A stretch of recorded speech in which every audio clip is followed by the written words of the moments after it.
O Evangelho, como me foi revelado por Maria Valtorta, capítulo 531, parte 2.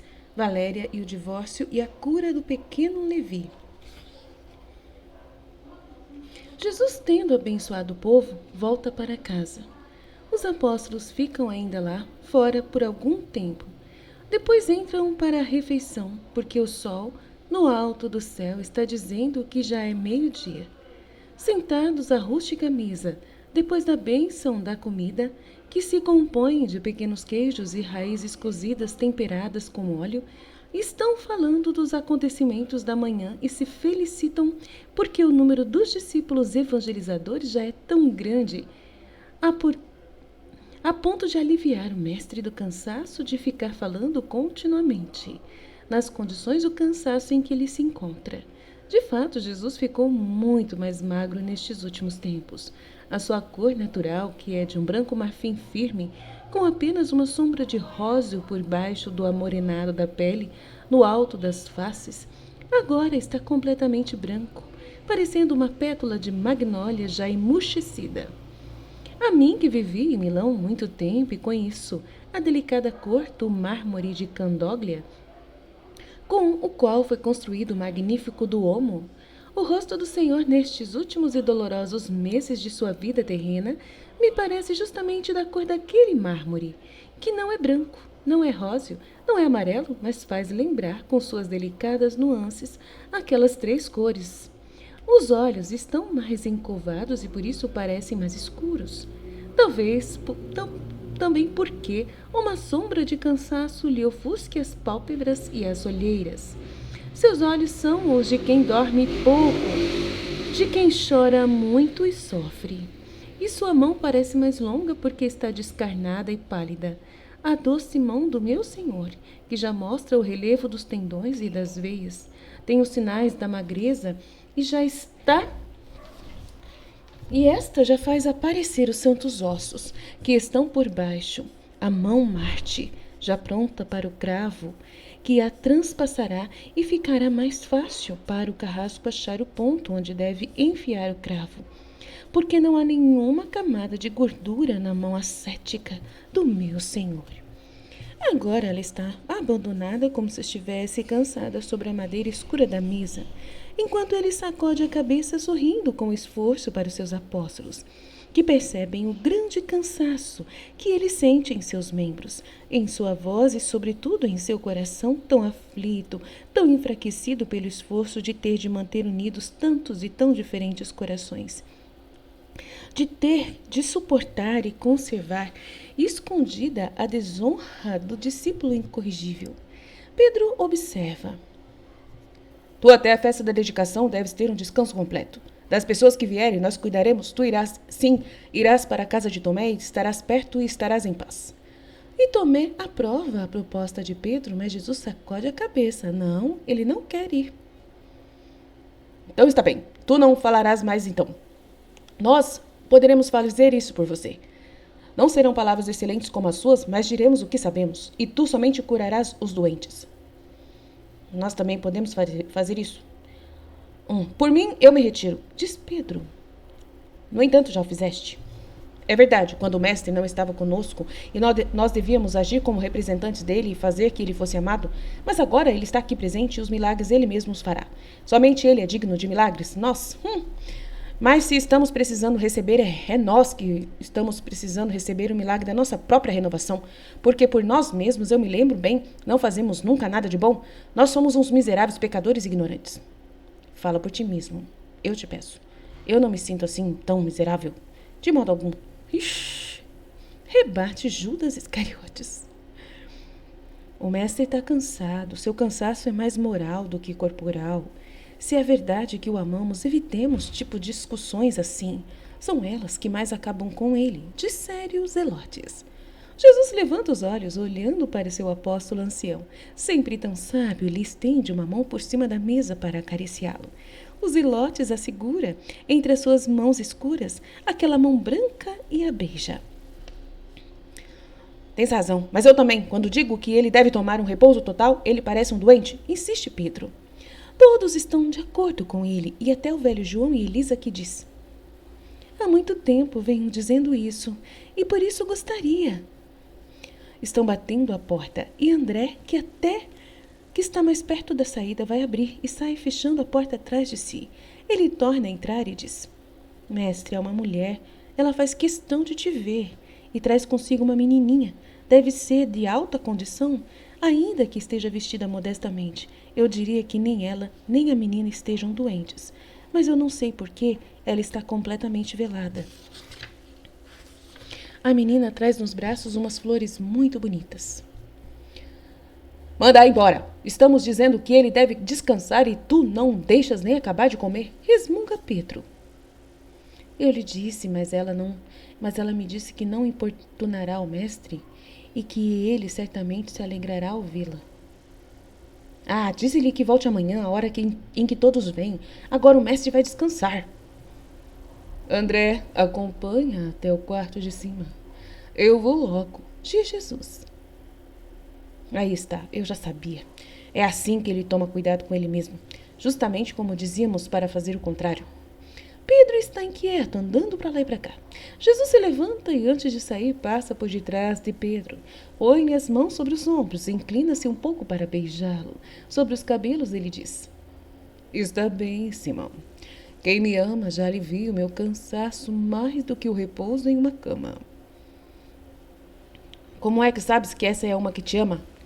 Oh, Simão, tua inquietação te faz dizer palavras das quais já te arrependeste, porque percebeste que são tolas. Bem, uma mulher que vem com uma criança inocente, que me traz sua filhinha inocente, com os braços carregados de flores, não pode ser senão uma que me ama e que intui a minha necessidade de achar um pouco de amor e pureza no meio de tanto ódio e sujidade. E lá se vai subindo pela escada do terraço enquanto André, tendo cumprido sua missão, volta para a cozinha. A mulher está junto à porta do quarto de cima. Ela é alta, esbelta, coberta com um pesado manto cinzento, com o rosto velado com um pano de linho cor de marfim, que lhe desce do capuz que está preso ao redor do rosto. A menina, uma criança ainda, que terá no máximo 3 anos, tem um vestidinho branco de lã e um pequeno manto com um capuzinho também branco. Mas o capuzinho está muito caído para trás sobre os cabelos de uma delicada cor louro-castanho, porque a pequenina está olhando para a mulher, levantando o rostinho que se destaca das flores que ela segura apertadas entre os 2 bracinhos. São flores muito bonitas e que só se podem encontrar nestes lugares no frio mês de dezembro. Rosas cor de carne misturadas com delicadas flores brancas que não sei como se chamam. Não sou muito entendida em floricultura. Jesus, logo que põe o pé no terraço, é saudado pela voz da pequenina, que corre ao seu encontro, estimulada pela mulher que lhe diz: Salve, Senhor Jesus! Jesus se inclina de sua alta estatura sobre a sua pequenina devota e, pousando a mão sobre os seus cabelinhos, lhe diz: A paz esteja contigo. E depois se ergue de novo e acompanha a filhinha que, com sua risadinha, volta para a mulher, que está profundamente inclinada, tendo ido em colocar-se ao lado da porta para deixar o mestre passar. Jesus a saúda com um sinal de cabeça e entra no quarto, indo sentar-se na primeira das cadeiras que encontra, ficando calado como quem está esperando. Ele tem a majestade de um rei nesta cena. Sentado em sua cadeira de madeira sem espaldar, parece estar sentado em um trono, pois tal é a sua austera dignidade. Sem manto, somente a veste de um azul muito escuro, sem ornamentos nem frisos, um pouco desbotada nos ombros, onde a água da chuva, o sol, a poeira e o suor já desbotaram a cor. Uma veste limpa e pobre, mas parece estar vestido de púrpura. Tamanha é a majestade de sua atitude. Muito rígido, quase hierático no rigor em que se sustenta a cabeça sobre o pescoço, as mãos pousadas sobre os joelhos, tendo como fundo a parede nua e somente alvejada com cal, tendo suspenso atrás da cabeça não um estofo de seda, nem um baldaquino, mas uma peneira para a farinha e uma corda da qual estão penduradas cabeças de alho e cebolas. E está mais imponente do que se estivesse num pavimento de ouro sob os seus pés. uma parede dourada atrás de suas costas e um véu de púrpura ornado com pedras preciosas sobre sua cabeça. Ele está esperando. A sua majestade paralisa a mulher e a deixa em um estupor cheio de veneração.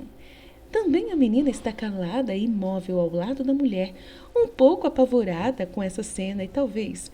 Mas Jesus esboça um sorriso dizendo: estou aqui por causa de vocês. Não temam. Então cessam todos os temores. A mulher sussurra qualquer coisa ao ouvido da pequenina e a pequenina se move, acompanhada pela mulher.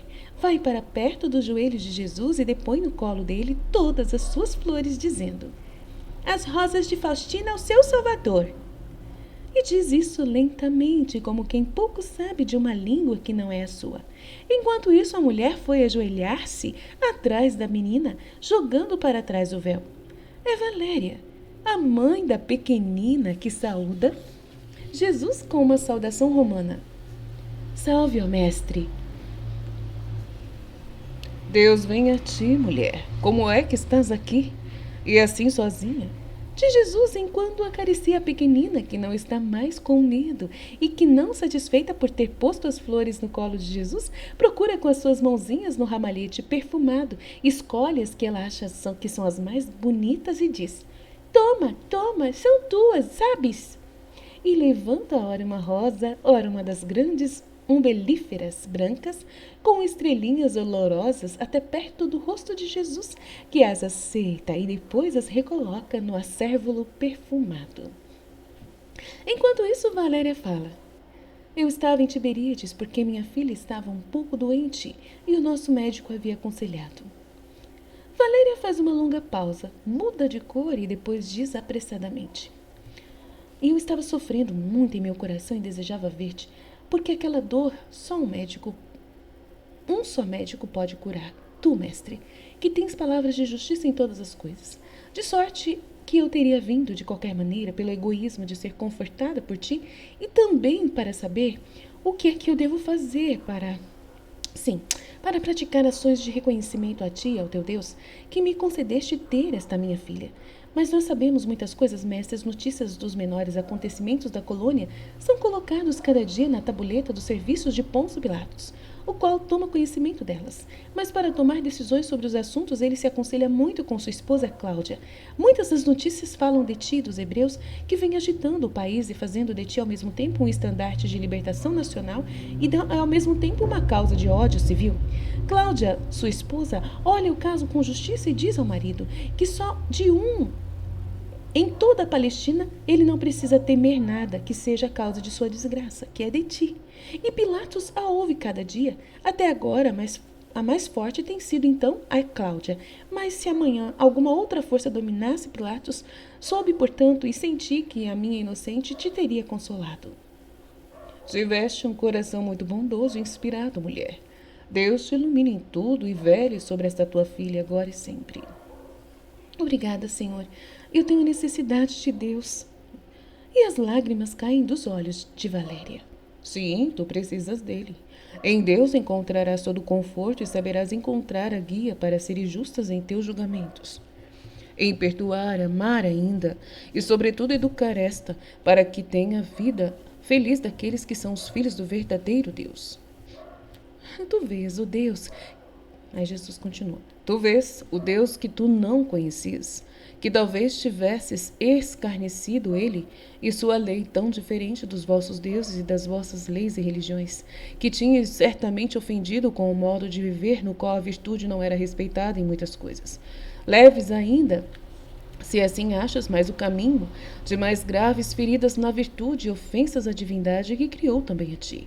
Ele te amou tanto, este Deus, que por meio de uma dor que tu sentias em tua humanidade de mãe e de mãe que nada sabe da vida futura, e portanto de separação temporária da carne de sua carne, ele te trouxe até mim. Ele te tomou tanto que me conduziu a Cesareia, quando tu estavas quase agonizante sobre as pequenas carnes de tua filha, que já iam ficando frias em agonia. Ele te amou tanto, esse Deus, que a devolveu a menina a ti, para que tu tivesses ela sempre presente na lembrança da bondade e do poder do Deus verdadeiro, e tivesses um freio contra toda a licenciosidade pagã, e um conforto em todas as dores de mulher casada. Ele te amou tanto, esse nosso Deus, que por meio de uma outra dor reforçou em ti a vontade de vir ao caminho, a verdade e a vida, e de te fixares aí com tua filha, a fim de que pelo menos ela, desde a sua primeira infância, possua o que é o conforto e paz, saúde e luz nos tristes dias desta terra. E tenha tudo isso para ser preservada de tudo o que te faz sofrer em tua melhor parte, e na afetiva. A primeira, instintivamente boa, e que não suporta a lama escura em que é obrigada a viver, e a segunda, que é desordenada em sua bondade. Porque nos teus afetos ainda tu és pagã, ó mulher. Isso não é culpa tua, é culpa do século em que vives e do gentilismo no qual cresceste. Somente quem está na verdadeira religião judaica sabe dar aos afetos o valor, a medida e as manifestações justas. Tu, mãe, que nada sabias da vida eterna, amavas desordenadamente a tua criança, e vendo-a morrer te rebelavas desesperadamente com aquela perda, e ficavas louca por causa da morte da menina que era iminente. Como alguém que vê ser arrebatado por um doido o ser que lhe é mais querido, e o vê suspendê-lo sobre um abismo de cujo fundo não poderia sair. Se lá caísse, e que de lá nem mesmo poderia ser trazido para fora, nem como despojos já frios para serem beijados por seu amor, era assim que tu olhavas para tua menina, a Fausta, já suspensa sobre o abismo do nada enquanto morria. Pobre mãe, que não teria tido realmente mais sua filha, nem mais com sua carne, nem com seu espírito, pois você sabia que ela era um nada, por causa de sua religião, e ali era o fim de tudo, o miseravelmente perdido que é a morte para vocês, para aqueles que não creem na vida espiritual. Tu, uma mulher pagã, amorosa, fiel, amaste o teu esposo, no teu esposo Deus, terreno, com o amor carnal, o teu belo Deus que se fazia adorar por ti, rebaixando a tua qualidade de igual até o nível de um servilismo de escrava. A mulher seja submissa ao marido, humilde, fiel, casta. Sim, o homem é o chefe da família. Mas chefe não quer dizer déspota. Chefe não quer dizer um dono cheio de caprichos, ao qual seja permitido qualquer capricho. Não somente quanto à carne, mas sobre a parte melhor da esposa. Onde estás tu, Caio? Aí estou eu, Caia, como vocês dizem. Pobres das mulheres de um povo cujo licenciosidade está até nas fábulas de seus deuses. Pobres daquelas entre vós que impúdicas e desenfreadas como não sois. Como é que podeis estar onde estão os vossos esposos? É inevitável que quem não é licenciosa e corrompida se separe com desgosto e com provas de uma dor verdadeiramente atroz, como as de fibras que se dilaceram, um desânimo, um desmoronamento de todo aquele culto prestado ao marido, que sempre havia sido contemplado como um Deus. Quando descobre que aquele que ela adorava como Deus é um miserável ser humano, dominado pela mais brutal animalidade, licencioso, adúltero, leviano, indiferente, escarnecedor dos sentimentos dos outros e da dignidade da própria esposa. Não chores, eu também sei de tudo, sem precisar de notícias dos centuriões. Não chores, mulher, procure aprender a amar dentro da ordem o teu marido. Não posso mais amá-lo, mestre. Ele não merece mais meu amor. Eu o desprezo, não me rebaixarei mais a mim mesma, imitando-o, pois não posso mais amar. Entre nós tudo acabou. Eu o deixei ir-se embora sem procurar detê-lo. Afinal, eu lhe fiquei até agradecida por isso, na última vez dele por ter ele ter ido embora. Não o irei procurar mais, mestre, pois, de verdade, quando é que ele foi realmente meu companheiro? Tendo caído na abandagem da minha adoração, agora eu me recordo e julgo as suas ações como realmente elas são. Sentia talvez com o meu coração quando eu chorava, tendo que acompanhá-lo até aqui, deixando minha mãe doente e a minha pátria, sendo ainda uma esposa nova e já perto de dar à luz. Ele se ria como um tolo em companhia dos seus amigos, das minhas lágrimas e de minhas náuseas de grávida, cuidando somente que não sujasse a veste dele. Estaria ele, por acaso, ao meu lado em minhas saudades de desterrada, longe da minha família? Não. Estava em companhia dos seus amigos em festas, aos quais o meu estado não me permitia ir com ele. Estava ele por acaso junto comigo para balançar o berço da nossa recém-nascida? Ele se ria quando lhe mostraram a menina e disse, ele disse por pouco eu faria pôr ela no chão.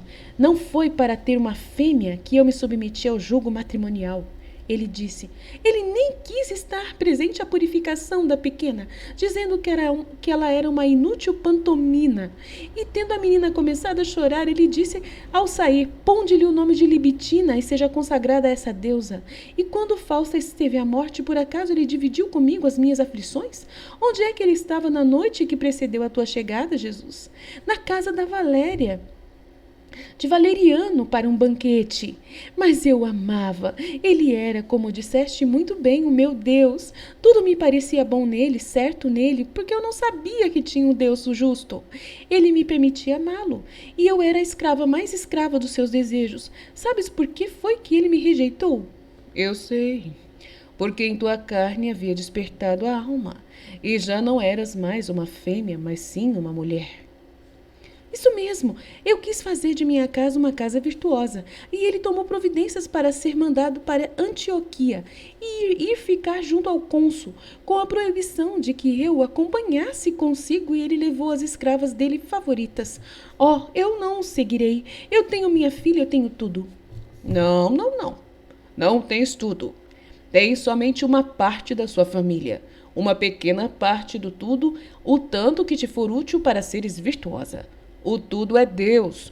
Tua filha não deve ser motivo de injustiça para com o tudo, mas sim de justiça. Por ela e com ela tu tens o dever de ser virtuosa. Eu vim para consolar-te, tu me consolas, mas eu vim também para perguntar-te como eu haverei de educar esta menina para torná-la digna do seu Salvador. Eu havia pensado em tornar-me prosélita vossa e fazer que ela também se tornasse. E o teu marido? Com ele tudo se acabou. Não, tudo está começando.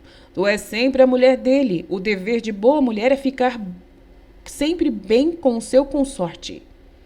Ele diz que quer divorciar-se de mim. E o vai fazer com certeza, por isso? Fará, mas ainda não fez. E enquanto ele não fizer, tu és ainda a mulher dele, também segundo a vossa lei. E como tal, pensa que tu tens o dever de ficar como sua mulher em teu lugar. O teu lugar é o de segunda, depois do teu marido em tua casa, perto de tua filha aos olhos dos servos e do mundo.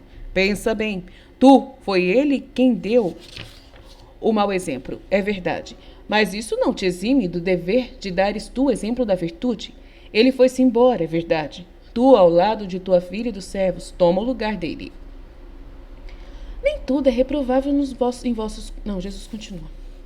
Nem tudo é reprovável em vossos costumes. Quando Roma era menos corrupta, suas mulheres eram castas, laboriosas e serviam a divindade com uma vida de virtude e de fé. Ainda que sua miserável condição as levasse a servir a falsos deuses, a ideia em si desta castidade era boa. Elas, as mulheres, ofereciam sua virtude à ideia dessa religião, à necessidade do respeito a uma religião, a uma divindade cujo verdadeiro nome lhes era desconhecido, mas que elas percebiam que existia e que era maior do que o licencioso Olimpo, do que as aviltadas divindades que o povoavam, segundo as lendas da mitologia. Não existia o vosso Olimpo, não existiam os vossos deuses, mas as vossas virtudes antigas eram fruto da convicção verdadeira de que devíeis ser virtuosos para serdes olhados com amor pelos deuses. Eram frutos do dever que vós sentíeis ter para com a divindade que adoráveis. Com as divindades que adoráveis, aos olhos do mundo, especialmente do mundo judaico, vós parecias uns estultos, pois prestáveis vossas honras ao que não existe. Mas para a justiça de Deus eterna e verdadeira, para o Deus Altíssimo, único e onipotente Criador de todas as criaturas e coisas, aquelas virtudes, aquele respeito, aquele dever não era sem valor. O bem é sempre bem, a fé tem sempre valor de fé, a religião tem sempre valor de religião, se aquele que a segue, pratica e possui estiver convencido de estar com a verdade. E eu te exorto A que imites as vossas antigas mulheres castas, laboriosas e fiéis, permanecendo no teu lugar como coluna e luz em tua casa e de tua casa. Não penses que te seja prestado menos respeito por parte dos servos por teres ficado sozinha. Até agora eles te têm servido com medo e às vezes com um sentimento escondido de ódio e revolta. Mas de agora em diante te servirão com amor. Os infelizes amam os infelizes. Os teus escravos já sabem o que é a dor. A tua alegria era para eles um aguilhão amargo.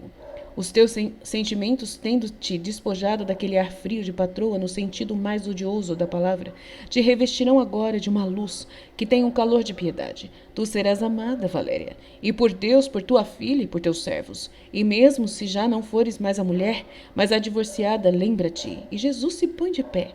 De que a separação legal não destrói o dever da mulher de ser fiel ao seu juramento de esposa mesmo depois de divorciada. Tu gostarias de entrar em nossa religião, e um dos preceitos divinos dela é que a mulher é carne da carne do esposo, e que nenhuma coisa ou pessoa pode separar o que Deus fez uma só carne. E entre nós também temos o divórcio. Ele veio como fruto mau da luxúria humana, do pecado original, da corrupção dos homens.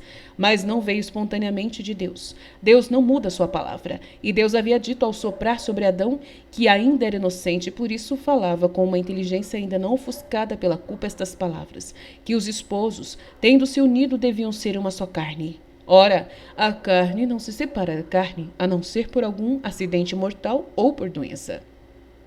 O divórcio em mosaico, concedido para evitar pecados atrozes, não concede à mulher mais do que uma liberdade bem escassa.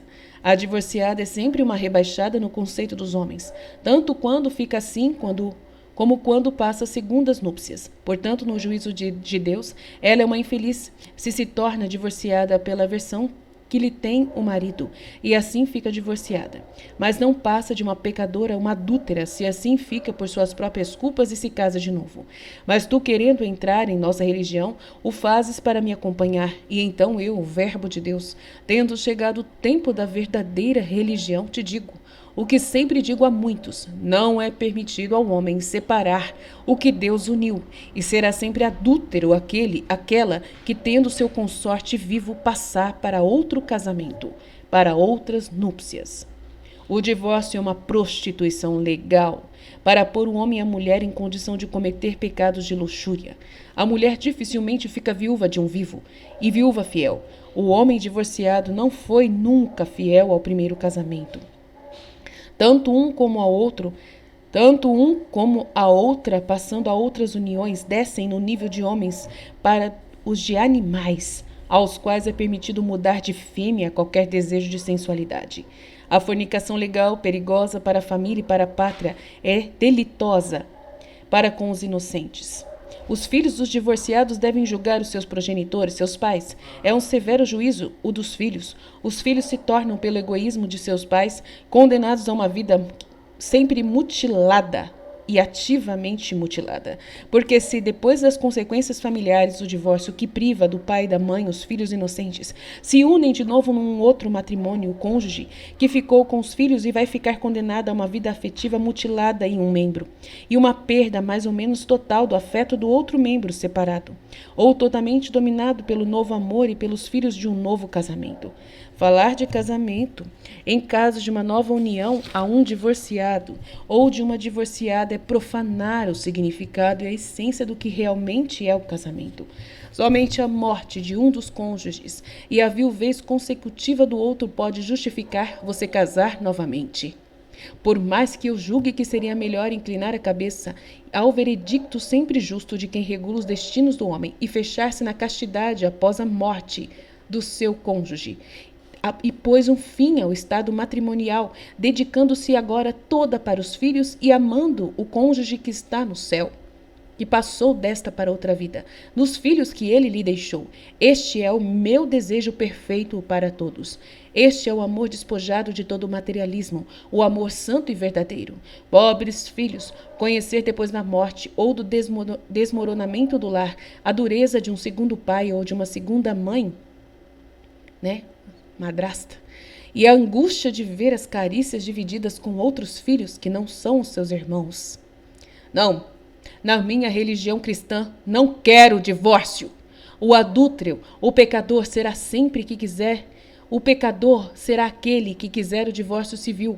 Para contrair uma nova união, a lei humana não mudará o meu decreto.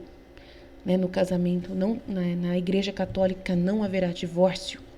O casamento em minha religião não será mais um contrato civil, uma promessa moral feita e sancionada na presença de testemunhas para isso chamadas, mas será um dissolúvel ligame, reforçado, solidificado e santificado pelo poder santificante que a ele eu darei, fazendo dele um sacramento, para fazer-te compreender melhor. Será um rito sagrado, será um poder que servirá de ajuda para praticar santamente todos os deveres matrimoniais, mas que será também uma sentença da indissolubilidade do vínculo matrimonial.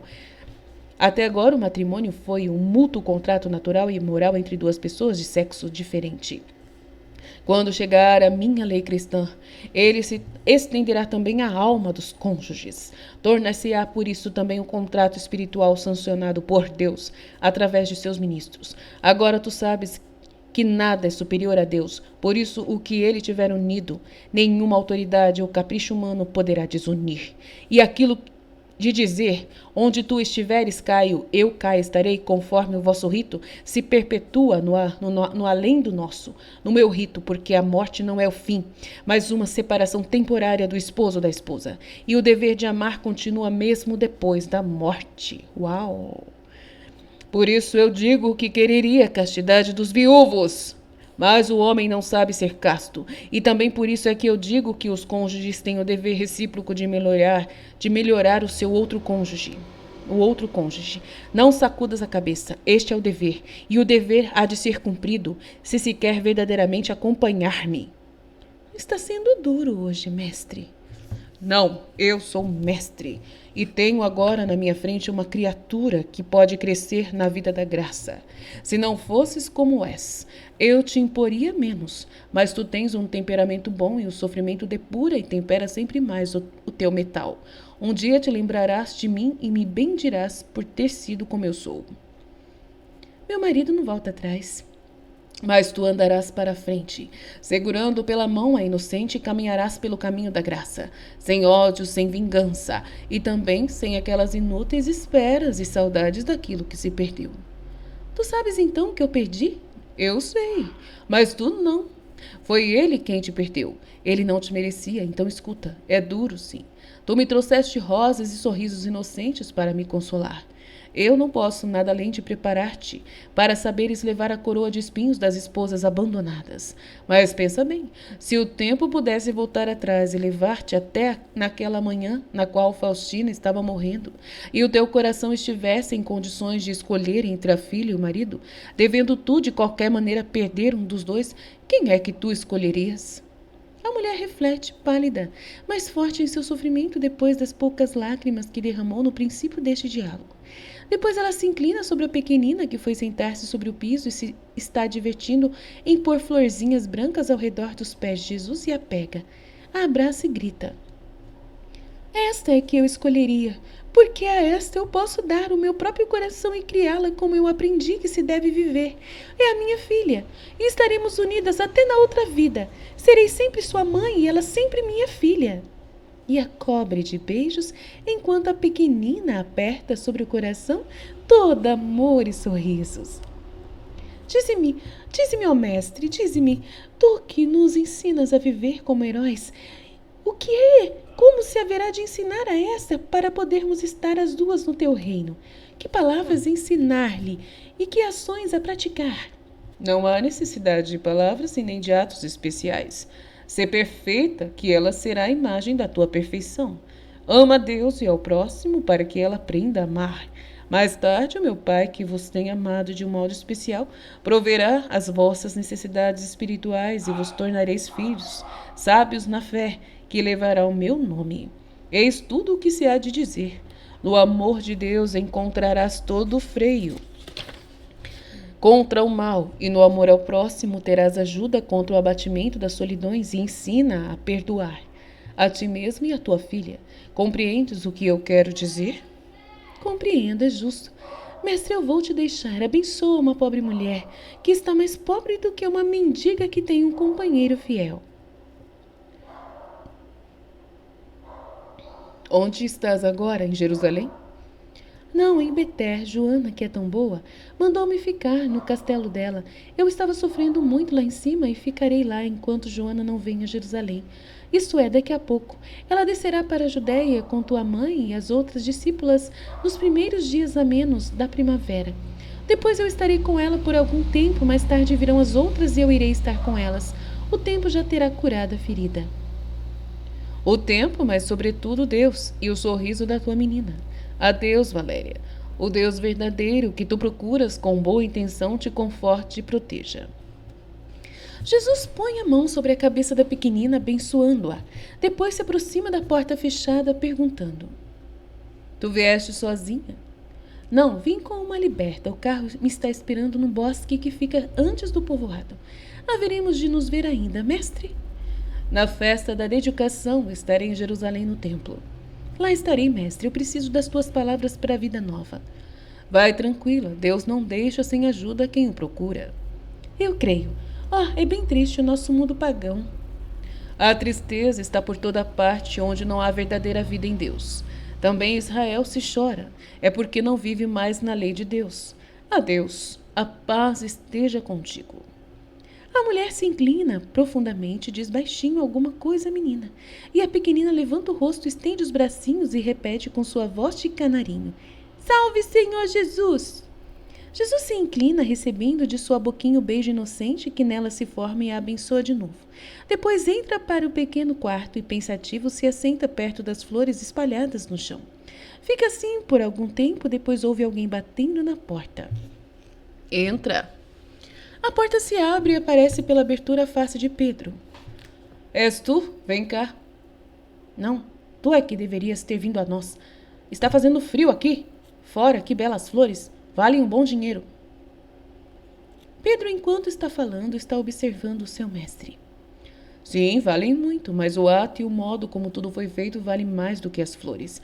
Elas me foram trazidas pela menina de Valéria, aquela romana amiga da Cláudia. Ah, sim, já sei. E por quê? Para consolar-me. Eles sabem o que eu sofro e Valéria teve esse pensamento. Pensou que as flores de um inocente poderiam me consolar. Uma romana, e nós, Israel, somente fazemos sofrer.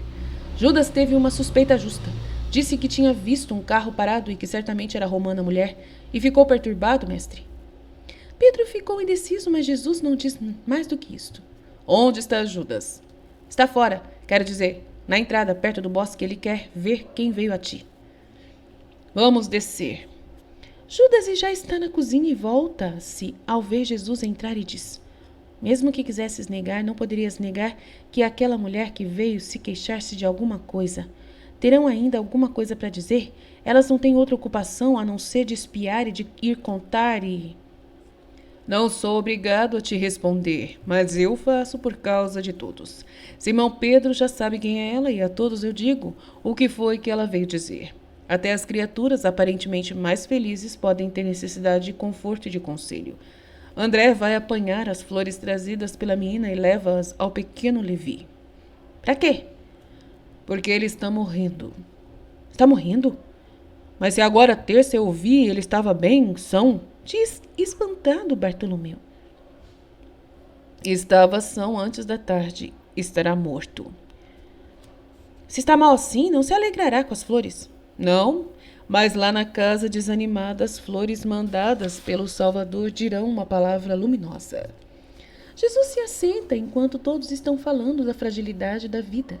E Elisa põe seu manto dizendo: Vou eu também com André, pobre daquela mulher. Todos veem que André e Elisa se afastam com as flores nas mãos. Jesus está calado, Judas está calado, este está na incerteza. Jesus está em silêncio, mas não com ar austero. Judas dá voltas ao redor dele, inquieto pela vontade de saber e pela angústia atormentadora de quem não está com a consciência em paz. Mas ele acaba puxando Pedro para um lado e fazendo-lhe perguntas. Ele se tranquiliza depois de ter falado com Pedro e vai sondar Mateus, que está escrevendo calmamente sobre uma das portas da mesa. André volta correndo e fala ofegante: Mestre, o menino está morrendo mesmo. De repente todos pareciam ter ficado doidos. Mas quando Elisa disse, o Senhor as manda para ele, Eu pensava que eles fossem entender assim para o caixão dele. A mãe e o pai disseram ao mesmo tempo: Oh, é verdade. Vai correndo chamá-lo, ele o curará. É a palavra da fé. Vamos! E Jesus sai quase correndo, naturalmente, todos o acompanham até o velho João, que vai mancando atrás de todos os outros.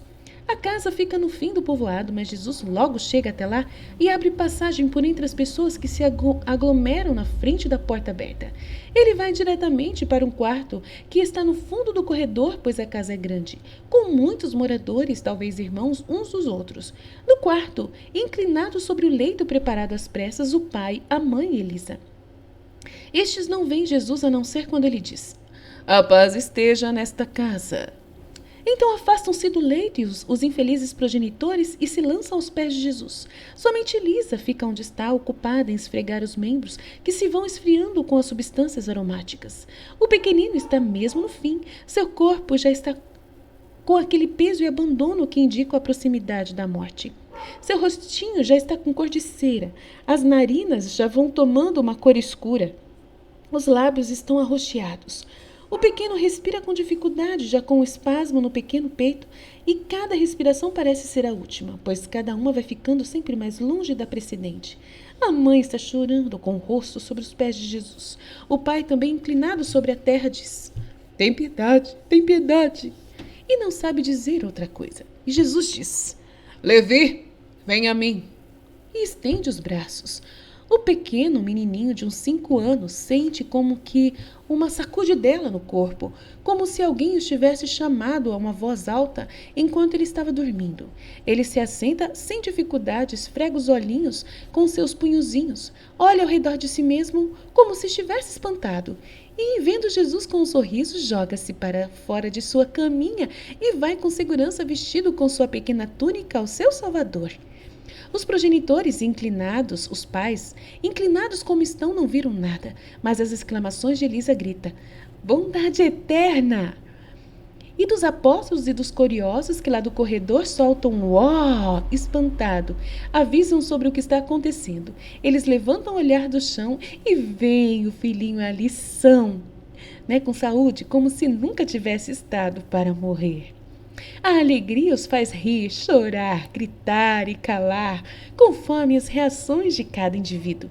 Uns pelo espanto emudecem e parecem estar dominados pelo medo. É grande demais a diferença entre a condição em que antes estava e a de agora. E os 2 pobres pais já estão que estavam estonteados pelo sofrimento, acham difícil aceitar a alegria.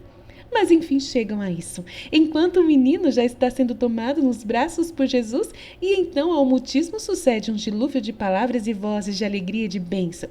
E é difícil acompanhar esse dilúvio de alegria de palavras que se cruzam desordenadamente. Por elas eu posso reconstruir o episódio. Lá pela hora da sexta, o menino que estava brincando na horta tinha voltado para casa queixando-se de dor na barriga. Seguro no braço pelo avô e mantido perto do fogo, parecia melhorar. Mas depois, perto da hora nona, viu-se tomado pelo vômito de matérias intestinais e imediatamente entrou em agonia. Era uma peritonite fulminante clássica. O pai tinha ido correndo a Jerusalém ao primeiro sinal do mal e havia voltado com o médico que, depois de ver o menino, havia dito: Não pode viver. E tinha ido embora. De fato, de minuto a minuto, o menino ia piorando cada vez mais e se esfriando. E eles, naquela angústia por uma desgraça imprevista, nem podiam pensar que logo ele ficaria bom. Somente quando André entrou com as flores dizendo: Jesus as mandou para Levi, é que eles receberam uma iluminação interior e disseram: Jesus, Jesus o curará, o salvará. E o salvou.